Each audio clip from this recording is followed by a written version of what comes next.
మట్టిని ప్రేమించి మాయమైపోయాడు. పరలోకానికి వెళ్ళవలసిన మనిషి పరలోకానికి వెళ్లకుండా మాయమైపోయాడట. నిజానికి ఎక్కడ కనపడాలి? నరులారా తిరిగి రండి. మనుషులందరూ ఎక్కడికి వెళ్ళాలి చెప్పండి? ఇప్పుడు పరలోకంలో దేవుడి దగ్గర కనపడాలి. కనపడలేదండి. మనుషులు ఈ భూమి మీద ఒక భయంకరమైన పాపం చేస్తున్నారు. ఆ పాపాన్ని బట్టబయలు చేశాడు దావీదు గారు. కీర్తనల గ్రంథం 119వ కీర్తన 25వ వచనం, నా ప్రాణము మంటిని హత్తుకొనుచున్నది, నీ వాక్యము చేత నన్ను బ్రతికింపుము. ఎవడి మాట రాసింది? సామాన్యుడు కదండి.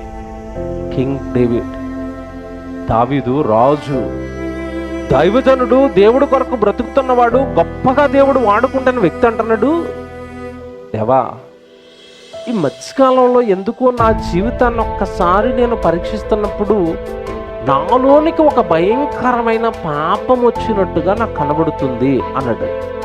ఏంటయ్యా పాపం అంటే? అంటున్నాడు, నా ప్రాణము మంటిని హత్తుకొనుచున్నది అన్నాడండి. మట్టిలో నుండి పుట్టిన వాటిని మనిషి కట్టుబానిసైపోతాడు. చివరికి ఈ బంగారం కోసం, వెండి కోసం, బట్టల కోసం, అవసరమైతే ఈ జీవితాన్ని ఇచ్చిన దేవుడిని కూడా విడిచిపెట్టేస్తాడు.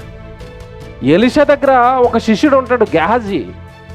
గొప్పగా నిలబెట్టాడు, అద్భుతాలు సూచక్రియలు చేసే ఒక దైవజనుడి దగ్గర శిష్యుడిగా ఉంటూ కూడా దేనికి ఆశపడి వాడి జీవితాన్ని నాశనం చేసుకున్నాడు చెప్పండి?